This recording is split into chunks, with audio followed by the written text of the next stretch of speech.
My name is Shireen Roy.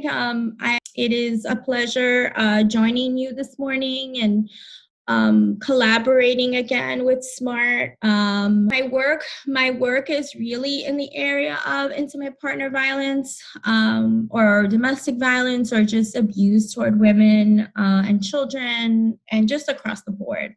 Because the world has changed and things have changed due to the pandemic, COVID-19, we have decided that it would be a good idea to do a complete workshop regarding intimate partner violence during COVID-19.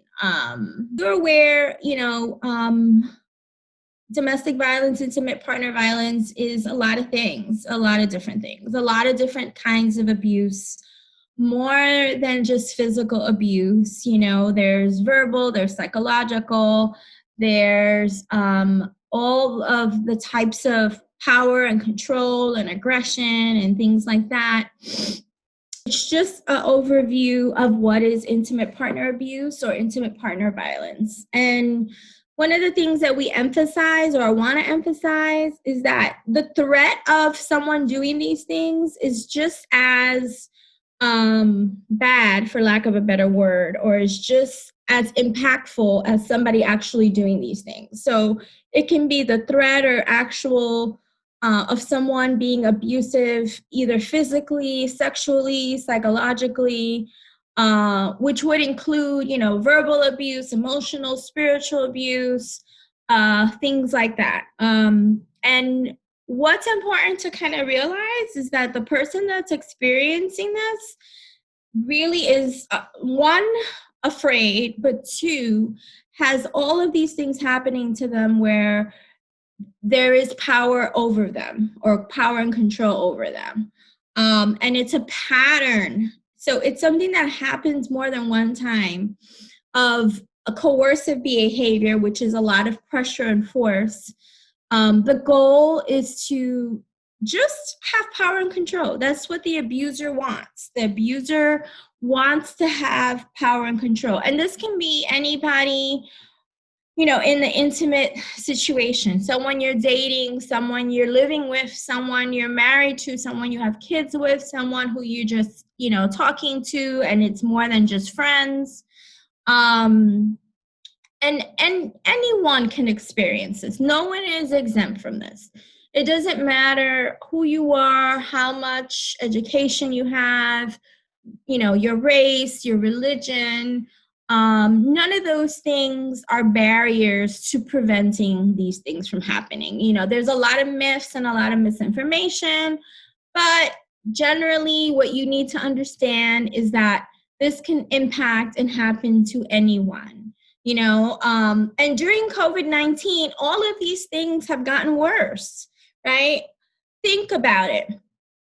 During quarantine or times like now when we're not going out a lot, many are caught at home or caught in spaces where they don't have the ability to leave because the person who's abusing them is home with them now, whether it's lack of work or losing their job or just because no one's going out, having more access to them. So COVID has intensified, made everything more intense, made everything just more easy in terms of abuse because no one is able to just get up and leave or go or wait for the other person to go to work or to go visit family or just hang out with their friends. This is like a 24/7 nightmare for some people. It has constantly been an issue before COVID, but now it's just even more intense.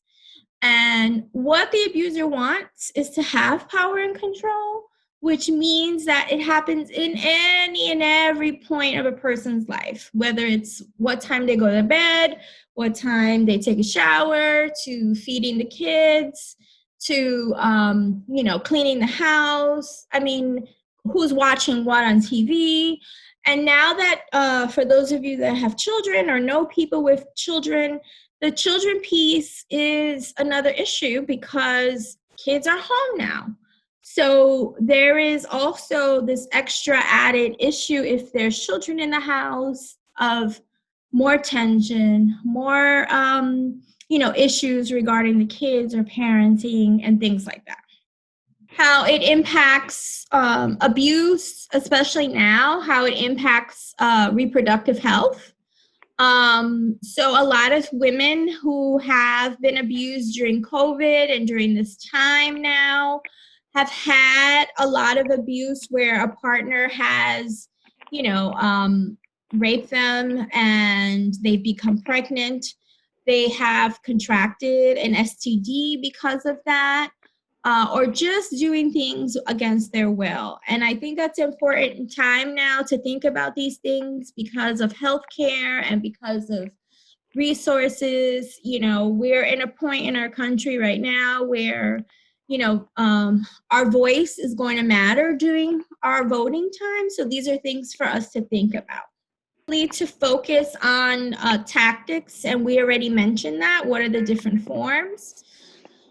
First and foremost, we're looking at a lot of verbal abuse, using words and body language to control. And, it goes from everything to cursing at you, yelling and screaming, body language, getting in your face, name calling, code words. Now, during COVID, this has become more intense, right? You're in small spaces. Sometimes you're renting a room or you're just in your apartment. And abusers have been able to use this time to really, bank in on that. Just say, I'm going to really become abusive, really have control. And I don't need to lay a finger on you. I don't need to touch you. I don't need to hit you. I don't want the police coming and arresting me. So they use a lot of the verbal abuse tactics. And the verbal abuse is oftentimes connected or, overlaps with other forms and types of abuse. I would say all of them because, when people are doing harmful things to you or bad things to you, they're often using words at the same time or cursing at you or yelling and screaming. So you often see verbal abuse along with the emotional and psychological tactics where there's manipulation, intimidation, harassment. So a lot of the harassment is easy access now. I am going to do things in the house where I'm going to make you feel, like you're going crazy, or I'm going to expose myself now during COVID. I'll go out there, not wear a mask, join lots of people, and then come back and want to be in the same room with you or want to just be close to you, and doing that on purpose. I'm not saying that they're doing this without thinking. I'm talking about abusers who are doing this on purpose. So I have to think about what that means now during COVID. The isolating is going to be extremely common. The using threats are going to be extremely common, especially if you're looking at the immigrant communities and looking at threats of deportation or alerting immigration, or just threats of police and saying, reverse the story and say, I'm going to call the police and say you're hurting me, instead of me, what the truth is, which is the abuser hurting you. And it's a scary time. It's a scary time. No one wants to go to the hospital. No one wants to go have, the police come to their house or get arrested. So all of these things are happening with kind of a elevated intensity,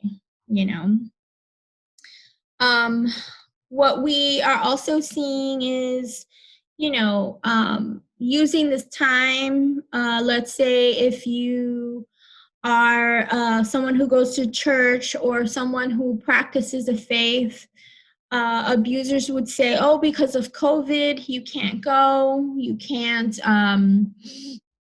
be in community with whatever your faith or religious community is. We are being constantly vigilant and stalking because of COVID. And maybe, that person is able to use the children, if you have children in the house, as weapons, and say we're going to have false reports against you. You know, just so you're aware, 911 calls for domestic violence, it's tricky, have gone down in a certain way because the survivor is at home with the abuser, and the abuser may not let them have a cell phone or hold their cell phone, may not let them have email or texting because they're taking it away from them or they're breaking it.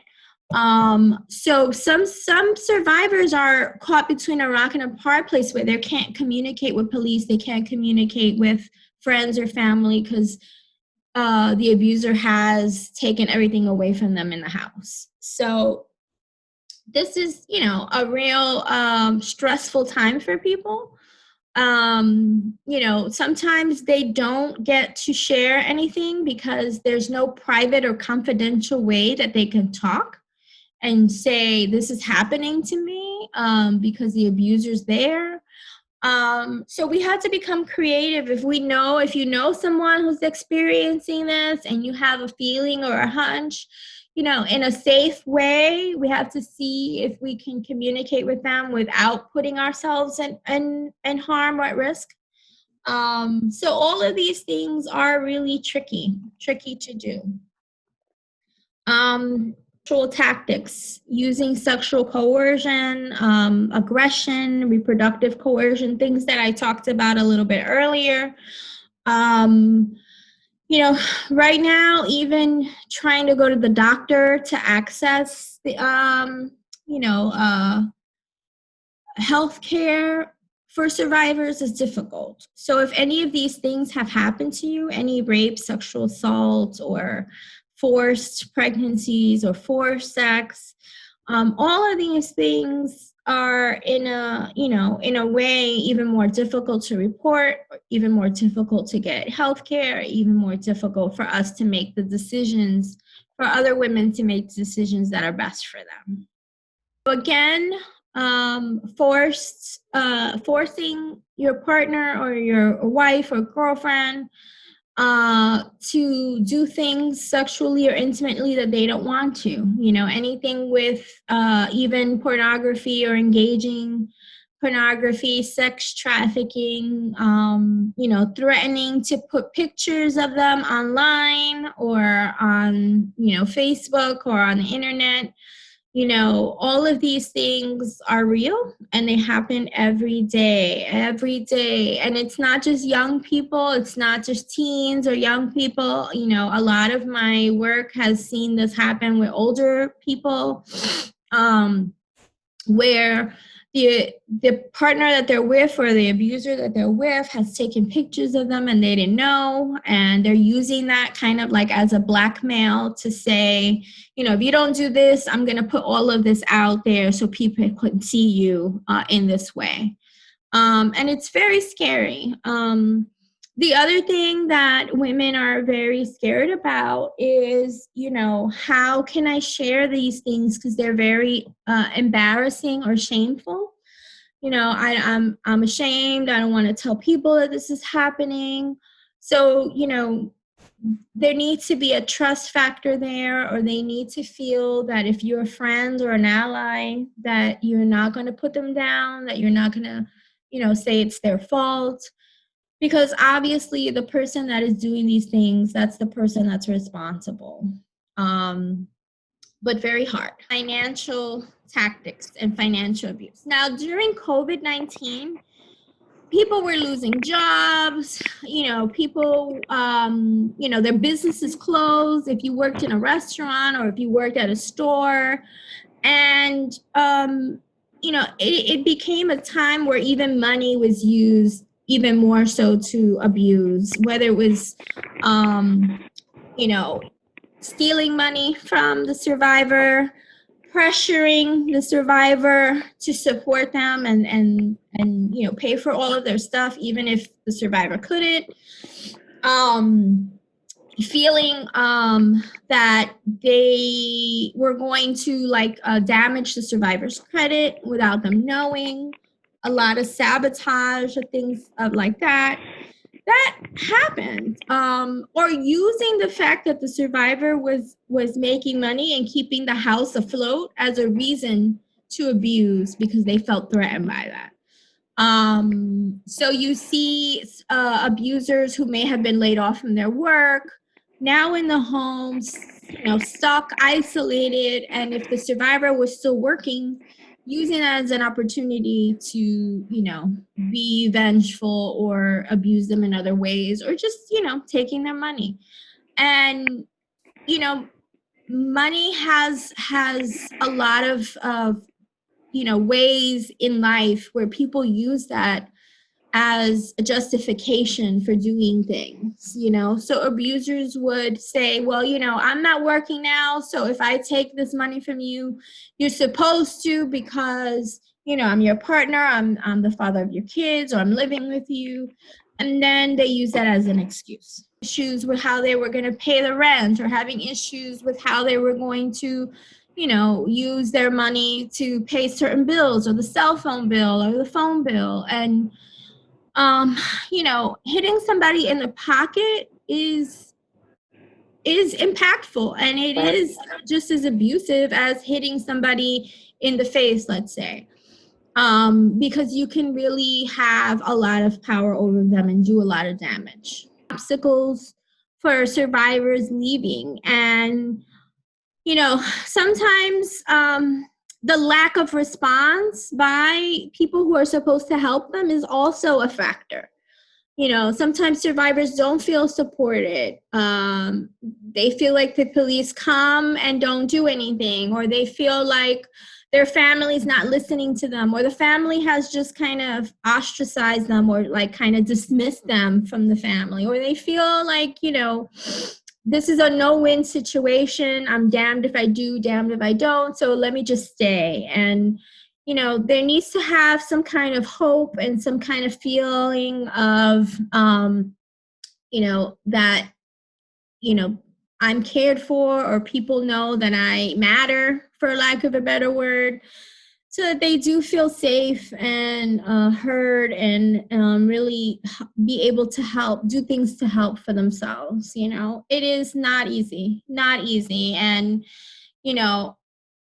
this is not coming from strangers. I think that's the other thing I want to emphasize. Things that happen from people who love you are more complicated, or that you love are more complicated. COVID has kind of changed things. We can't do the big events and parades and public stuff we used to be able to do for Domestic Violence Awareness Month, but at least we can still exchange information. But it is important for survivors to know that they can always call the helpline 1-800-621-HOPE. I hope that this information is helpful. Okay.